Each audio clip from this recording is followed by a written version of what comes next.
اور مجھے یونیورسٹی سے نکالنے کا یہ کوئی ریزن نہیں ہوگا کہ میں اس جیسے ڈائناسور کے ساتھ کام نہیں کرنا چاہتی۔ اس کے غصے میں ودان کو ڈائناسور سے ملائے جانے پر سمین نے دل میں لا حول ولا پڑی۔ اتنے ڈیشنگ بندے کو وہ کس سے ملا رہی تھی؟ واقعی سائیکو ہے۔ سمین نے بھی ودان کی بات کی تائید کی۔ اپنی سوچ پر وہ خود ہی ہنس پڑی۔ تم ہنس رہی ہو؟ یومینا غصے سے تل ملائی۔ نہیں یار، ویسے ہی۔ اچھا غصہ ختم کرو اب، سر کے پاس آف موڈ لے کر مت جانا، ایویں ہر بات کا بتنگڑ بن جاتا ہے یہاں۔ سمین کے سمجھانے پر وہ خاموش ہو گئی اور اس نے شکر کا سانس لیا۔ ودی کے رشتے کے لیے حامی بڑھتے ہی خلیل نے اگلے ہی دن سفیر سے بات کی۔ وہ تو خوشی اور مسرت سے حیران ہی رہ گیا، پھر نم آنکھوں کے ساتھ خلیل کو گلے لگایا۔ بہت بہت شکریہ یار، تشکر سے کہا۔ فضول بات نہ کر، ہم نے کل بھی منا کو ہی اپنی بہو بنانا تھا تو آج کیوں نہیں؟ بس اب تم نکاح کی تیاری کرو۔ اس نے مسکراتے ہوئے اسے تکلفات کی دیوار کھڑی کرنے سے روکا۔ کچھ ہی دنوں میں انہوں نے نکاح کی تیاری کر لی۔ منا اس وقت اگر بہت چھوٹی نہیں تھی تو بہت سمجھدار بھی نہیں تھی۔ ودی کی عمر اس وقت 15 برس تھی جبکہ منا 14 برس کی تھی۔ بس اسے اتنا بتایا گیا تھا کہ وہ اپنے چچا خلیل کی اب پکی والی بیٹی بن جائے گی۔ بہت دھوم دھڑکا انہوں نے نہیں کیا تھا، بس کچھ چیدہ لوگوں کو بلا کر نکاح کر دیا گیا تھا۔ منا کو صرف اتنا پتا تھا کہ کچھ پیپرز پر اس کے سائن کروائے گئے ہیں۔ حالانکہ سفیر نے چاہا تھا کہ وہ منا سے اپنی بیماری چھپا لے، مگر گھر میں ہوتے ہی کیسے ہو سکتا تھا کہ ایسی بات چھپ سکتی، اور کینسر جیسی بیماری کا نام ہی اتنا مشہور ہے کہ ہر بچہ بڑا اس نام سے واقف ہے اور یہ جانتا ہے کہ یہ کوئی بہت خطرناک بیماری ہے۔ منا نے بھی ایک دن اپنے ماں باپ کی باتیں سن لی تھیں۔ بیماری کی ڈیٹیل تو ابھی سمجھ میں نہیں آئی، مگر یہ ضرور پتہ چل گیا تھا کہ کینسر آخری سٹیجز پر ہے۔ اپنے جان سے پیارے پاپا کے اپنی زندگی سے چلے جانے کے خیال سے ہی وہ پس مردہ سی ہو گئی تھی۔ اسے اس بات کا پتہ ہی نہیں تھا کہ اس کی پوری زندگی اس نئے رشتے سے بدل کر رہ گئی ہے۔ ان کے نکاح کے کچھ دنوں بعد خلیل اور اس کی فیملی کا کینیڈا کا ویزا آ گیا۔ سوائے ودی کے، وہ اسی ملک میں رہ کر تعلیم مکمل کرنا چاہتا تھا۔ وہ ہاسٹل شفٹ ہو گیا تھا اور اپنا گھر انہوں نے کرائے پر دے دیا۔ خلیل کو گئے ابھی ہفتہ ہی ہوا تھا کہ ایک رات سفیر کی حالت بگڑ گئی۔ فوراً ہسپتال لے جایا گیا، مگر راستے ہی میں وہ دم توڑ گیا۔ منا اور روما پر تو قیامت ٹوٹ پڑی۔ ودی ان دنوں اپنے پیپرز میں بزی تھا، سفیر چچا کے گھر جانے کا ٹائم ہی نہیں مل سکا۔ مہینے بعد جب پیپر سے فارغ ہوا تو خیال آیا کہ چچا کی طبیعت کا پتہ کیا جائے۔ وہاں پہنچا تو ان کے گھر کے باہر بڑا سا تالا دیکھ کر وہ بہت حیران ہوا۔ ساتھ والے گھر کی بیل دی، ایک خاتون باہر آئیں۔ السلام علیکم آنٹی، یہاں سفیر چاچا رہتے تھے، آپ کچھ جانتی ہیں کہ وہ کہاں ہیں؟ ان کے گھر تو تالا لگا ہوا ہے۔ بیٹا آپ کو نہیں پتہ، ان کا تو مہینے پہلے انتقال ہو گیا ہے، اور بیوی نے اتنا صدمہ لیا کہ 15 دن بعد وہ بھی چل بسی۔ اب تو بیچاری منا اکیلی رہ گئی ہے۔ ودی کو تو کتنی دیر اپنی سماعتوں پر یقین نہیں آیا۔ یہ کیا ہو گیا تھا؟ ایک مہینے کے اندر اس کے جان سے پیارے چچا اور چچی، اس کے لیے اپنے جذبات پر قابو پانا مشکل ہو گیا تھا۔ بیٹا تم اندر آ جاؤ، مجھے تمہاری طبیعت ٹھیک نہیں لگ رہی۔ اس کے زرد پڑتے چہرے کو دیکھ کر اس خاتون نے اسے اندر آنے کو کہا۔ نہیں میں ٹھیک ہوں، منا کہاں ہے؟ بدقت خود کو سنبھال کر وہ بولا۔ بیٹا یہ تو نہیں پتا، شاید اس کے کوئی رشتہ دار اسے لے گئے ہیں۔ میں بھی 1-2 دن پہلے شہر سے باہر تھی، آئی ہوں تو یہاں تالا لگا ہوا تھا۔ ان کی بات پر وہ اور پریشان ہوا۔ چلیں شکریہ، کہتے ساتھ ہی اس نے اجازت مانگی۔ 1-2 اور گھروں سے پوچھا مگر کوئی نہیں جانتا تھا۔ ہاسٹل واپس آ کر اس نے باپ کو کال ملائی۔ وہ بھی وہاں جا کر ایسا مصروف ہوا کہ سفیر کا حال نہ پوچھ سکا۔ مگر اب جو کچھ ودی نے بتایا تھا وہ سن کر نہ صرف دکھی ہوا بلکہ بے حد پریشان تھا۔ اس کا بھائی اور ماں شیخو پورہ سے آگے ایک گاؤں میں رہتے ہیں، تم ایسا کرو وہاں جا کر پتہ کرو۔ ودی نے گاؤں کا نام نوٹ کر لیا اور اگلے ہی دن وہاں جانے کا فیصلہ کیا۔ کچھ جو بھی تھا منا اس کی امانت تھی۔ یار ساری سلائیڈز ریڈی ہیں نا؟ ودان نے انشال سے کنفرم کروایا۔ یہ ان کی اس سیمیسٹر کی پہلی پریزنٹیشن تھی۔ جیسے ہی سب اسٹوڈنٹس اور سر عظیم کلاس روم میں داخل ہوئے اور انہوں نے سٹارٹ کا اشارہ کیا، ودان نے پریزنٹیشن دینی شروع کی۔ باقی تینوں بھی پیچھے ہی کھڑے تھے۔ پریزنٹیشن کا سٹارٹ اور اینڈ اور درمیان میں 1-2 سلائیڈ کا بریفنگ ودان نے کرنا تھا، اور باقی تینوں نے آگے پیچھے آتے باقی کی سلائیڈز کو بریف کرنا تھا۔ سلائیڈ چینج کرنے کی ذمہ داری یومینا کی تھی۔ وہ انشال اور ودان کی نسبت وہ اور سمین کافی کنفیوز تھیں۔ سٹارٹ بہت اچھا ہوا، انشال کی باری تک سب صحیح رہا، مگر جیسے ہی یومینا کی باری آئی، اس کی مرتبہ سلائیڈ سمین نے چینج کرنی تھی۔ 2 سلائیڈ تک تو سب صحیح رہا، جیسے ہی تیسری سلائیڈ چینج کی تو وہ کسی کپل کی نہایت ناقابل اعتراض تصویر تھی۔ سمین اور یومینا کے تو ہاتھ پاؤں پھول گئے۔ سمین کے پاس کھڑے انشال نے فوراً سلائیڈ ہٹائی، اگلی سلائیڈ بالکل ٹھیک تھی، مگر یومینا سے شرم کے باعث پوری کلاس کے سامنے بولا نہیں جا رہا تھا۔ ودان نے نہایت رساں سے اس کے پاس کھڑے ہوتے روسٹر کے پیچھے سے اس کا بازو پکڑ کر ایسے ہٹایا کہ سب یہی سمجھے کہ ودان ہی کی باری تھی۔ پھر باقی کی پریزنٹیشن ودان اور انشال نے ہی سنبھال لی، مگر ایک بہت غلط امپریشن ان کی جانب سے گیا۔ وہ دونوں تو نظریں نہیں اٹھا پا رہی تھیں، سارا وقت بس سائڈ پر کھڑے ہو کر وائٹ بورڈ پر کھلنے والی سلائیڈز کو ہی دیکھتی رہیں۔ ودان نے جس طرح خود پر ضبط کیا ہوا تھا، یہ صرف وہی جانتا تھا۔ جیسے ہی پریزنٹیشن ختم ہوئی، چیزیں سمیٹتے اسے اپنے موبائل پر میسج موصول ہوا۔ میسج شہاب کی جانب سے تھا۔ مجھے کچھ گھنٹے لگیں گے تمہیں جیل میں بھجواتے ہوئے۔ ودان کی بات پر وہ اپنی جگہ چور بنا۔ وہ کہتے ہیں نا کہ اچھی صحبت کا اچھا انجام اور بری صحبت کا برا انجام۔ یہی شہاب کے ساتھ ہوا تھا۔ جب تک وہ ان دونوں کے ساتھ تھا وہ اچھا ہی رہا، مگر جب سے ان سے دوستی ختم کی اور کچھ بدلے کی وجہ سے وہ غلط لڑکوں کی صحبت میں رہنے لگ گیا تھا جو ہاسٹل میں منشیات سپلائی کا کام کرتے تھے۔ اسے وارن کر کے ودان فوراً وہاں سے چلا گیا۔ اگلے دن کی بس پکڑ کر وہ جب اس کے باپ کے بتائے ہوئے ایڈریس پر منا کو ڈھونڈنے شیہو پورہ سے آگے کے ایک نواحی گاؤں میں پہنچا تو وہاں بھی تالا پڑا دیکھ کر حقیقت میں اب وہ بہت پریشان ہوا۔ ارد گرد کے لوگوں سے پتہ کرنے پر بھی ان کے اگلے ٹھکانے کا کچھ پتہ نہیں چلا۔ گھر آ کر اس نے خلیل کو فون کیا۔ ہاں بیٹا، کچھ پتہ چلا؟ اس نے بےتابی سے پوچھا۔ بابا وہ تو وہاں سے بھی کہیں شفٹ کر گئے ہیں، اور اب کہاں گئے ہیں کوئی نہیں جانتا۔ اس نے مایوسی سے باپ کو بتایا۔ یا اللہ، یہ کیا ہو گیا، کہاں ڈھونڈیں اب؟ انہوں نے پریشانی سے کہا۔ آخر اب وہ صرف سفیر کی نشانی نہیں تھی، خلیل کے خاندان کا حصہ بن چکی تھی۔ بابا آپ پریشان نہ ہو، انشاءاللہ مل جائے گی۔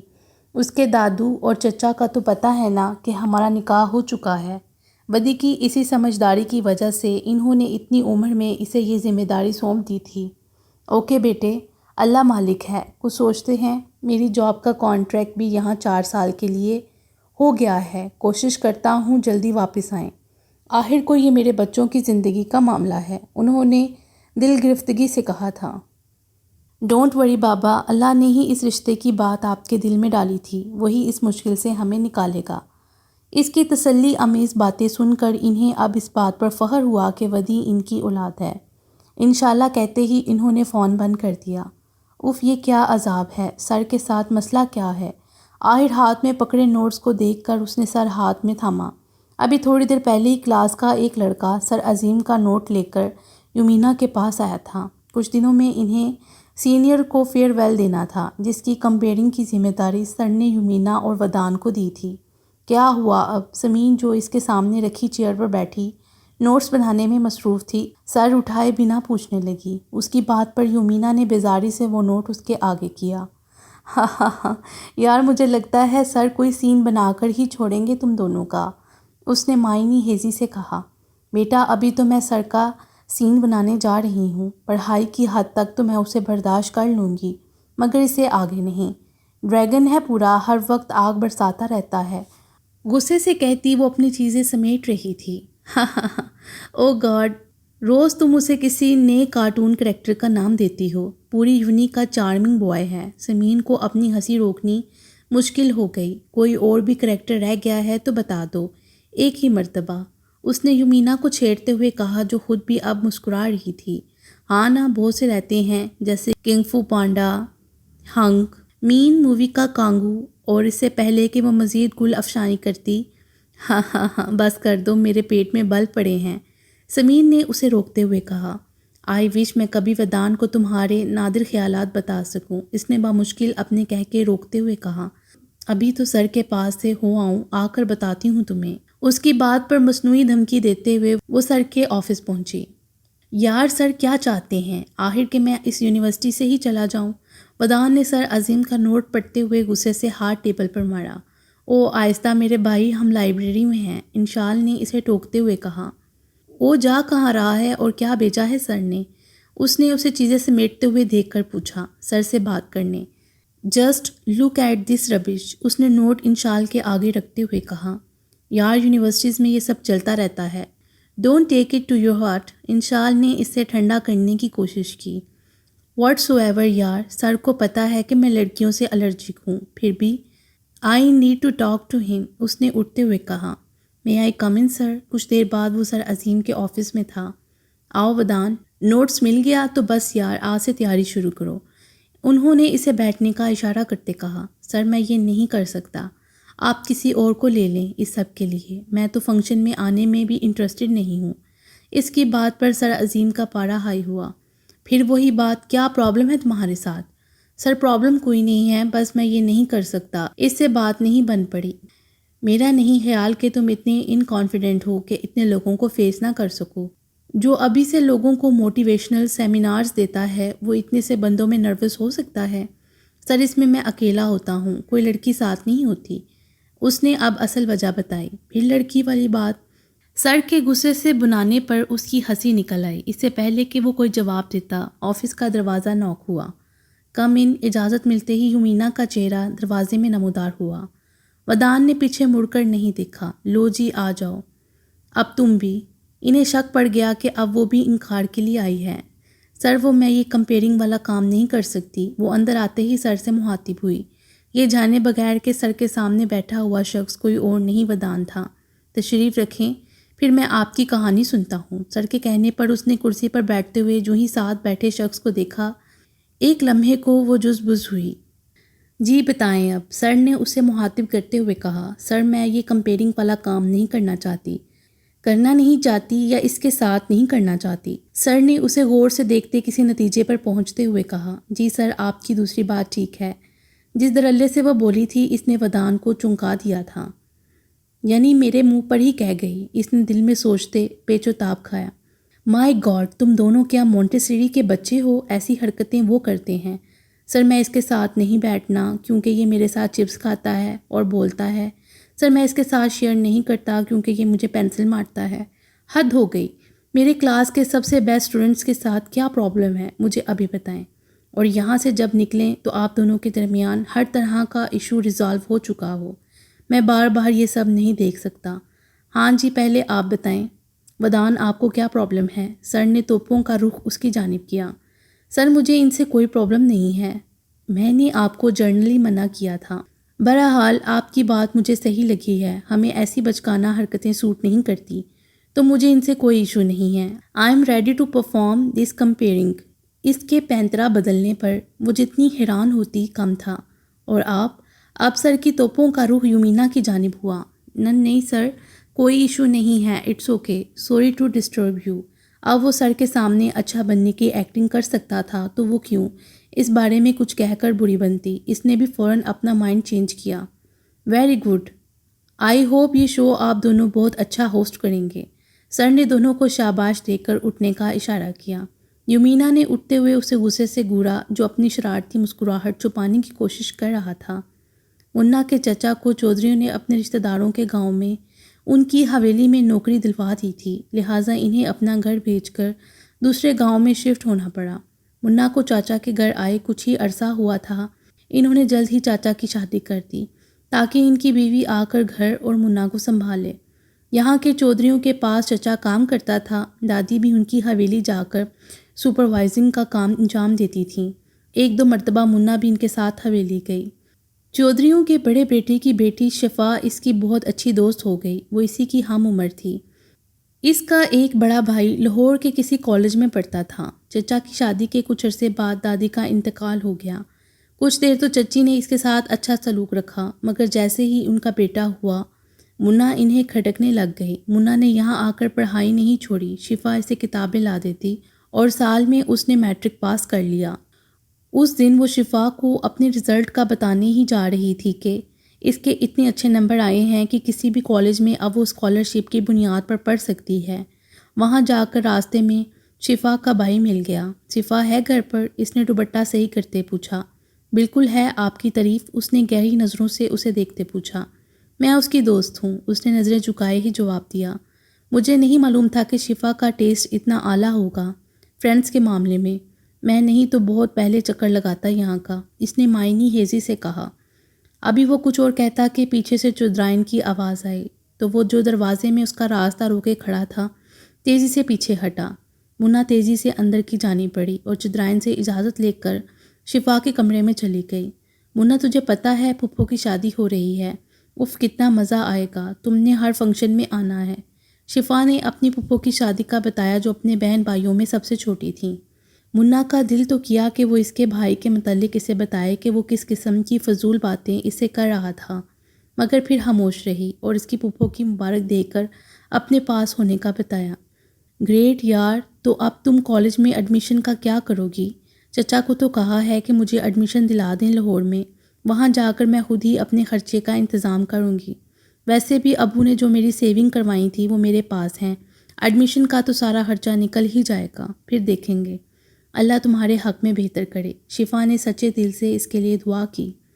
میں نے کچھ مٹیریل نکالا ہے اکارڈنگ دا کمپیئرنگ۔ اگلے دن صبح میں کلاس سٹارٹ ہونے سے پہلے ودان نے اسے کچھ پیپرز پکڑائے۔ اتنی پینڈو نہیں ہوں کہ مجھے کچھ آتا جاتا نہیں، میں آلریڈی مٹیریل لے کر سر سے اپروو کروا چکی ہوں، اور آپ اپنے آپ کو عقل کل کیوں سمجھتے ہیں؟ ایک آپ ہی اس دنیا میں جینیس ہیں۔ کل کی بھی کھولن آج اسے نکالنے کا موقع مل گیا۔ جی نہیں، میں ایسا کوئی دعویٰ نہیں کیا۔ ودان نے پہلی مرتبہ اس کے تنے چہرے کو دلچسپی سے دیکھا۔ کرنا چاہیے بھی نہیں، کلاسز آف ہونے کے بعد میں ہال میں آ جاؤں گی تو ہم ریہرسل سٹارٹ کر دیں گے۔ کہتے ساتھ ہی آتی فشاں بنی وہ کوریڈور سے نکل کر گراؤنڈ کی جانب چل پڑی جہاں اسے سمین آتی ہوئی دکھائی دی۔ کلاس آف ہونے کے بعد دونوں اپنا اپنا مٹیریل لیے ہال میں پہنچے، باری باری اپنی لائنز بولیں، باقی کی انتظامیہ بھی وہیں تھی۔ تھوڑی دیر بعد جب ان دونوں نے مائک میں وہی لائنز بولیں تو ودان کی آواز بہت متوازن تھی، جبکہ یمینا کی آواز تھوڑی پھٹی پھٹی اور اتنی واضح نہیں تھی۔ یمینا، آپ کی آواز بہت عجیب سی آ رہی ہے۔ سر باسط جو اس پورے فنکشن کو آرگنائز کروا رہے تھے وہ ناگواری سے بولے۔ سر مائک کو بالکل پاس کر کے بول رہی ہیں، اسے پیچھے رکھیں گی تو ان کی آواز ٹھیک ہو جائے گی، ودان نے سر باسط کو کہا۔ وہ جانتا تھا اب اس کو ڈائریکٹ کچھ کہا تو اس کا دماغ پھر خراب ہو جانا ہے، اس لیے اس نے خود سے اسے نہیں ٹوکا۔ یمینا نے غصے سے اسے دیکھا۔ اگلی مرتبہ اس نے تھوڑا فاصلے سے اپنی لائنز بولیں تو آواز بالکل صحیح لگی۔ آپ مجھے پہلے نہیں بتا سکتے تھے؟ سر سے انسلٹ ضرور کروانی تھی، آپ جیسے لوگ کبھی دوسروں کو آگے بڑھتا نہیں دیکھ سکتے۔ جیسے ہی سر اسے اوکے کا کہہ کر مڑے، اس نے ودان پر طنز کے تیر چلائے۔ آپ اپنی ہر ناکامی کے بعد دوسروں کو یوں ہی مورد الزام ٹھہراتی ہیں، وہ تو تھا ہی ٹھنڈے مزاج کا، لہٰذا یمینا کے طنز کے تیر راستے میں ہی گر گئے تھے۔ وہ یمینا کو لاجواب کر کے اسٹیج سے اتر چکا تھا۔ اس بندے کے ساتھ رہ کر یقیناً مجھے بی پی ہائی کی بیماری ہو جانی ہے، یمینا نے دل میں کرلاتے ہوئے سوچا۔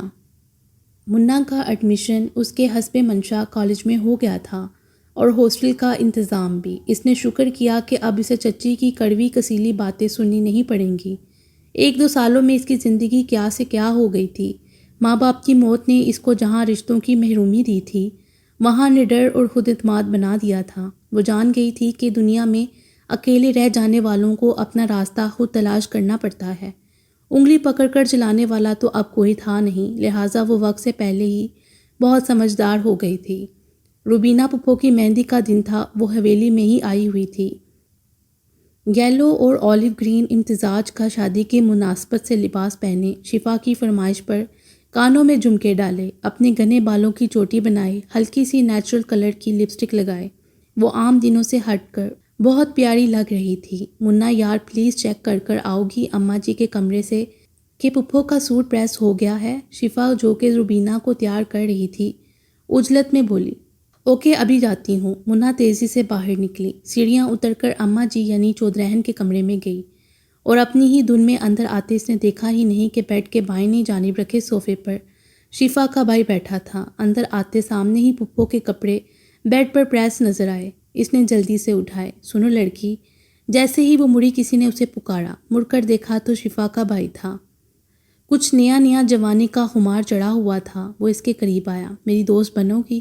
اس نے بلا تحمید اپنی خواہش کا اظہار کیا، مگر وہ یہ نہیں جانتا تھا کہ اس کے سامنے یومینا ودان کھڑی ہے۔ آپ کی اس خواہش پر سمجھ نہیں آ رہا کہ آپ کی ذہانت پر افسوس کروں یا آپ کو اگنور کر کے چلے جاؤں۔ اس کے مضبوط لہجے نے شہاب کو لختہ بھر کے لیے ساکت کیا۔ ارے تم تو فلسفہ بول رہی ہو، آئی لائک اٹ۔ اس نے اپنی حریص نگاہیں اس کے وجود پر گاڑی۔ نہیں، میں صرف بولتی نہیں، دماغ ٹھکانے بھی لگا دیتی ہوں۔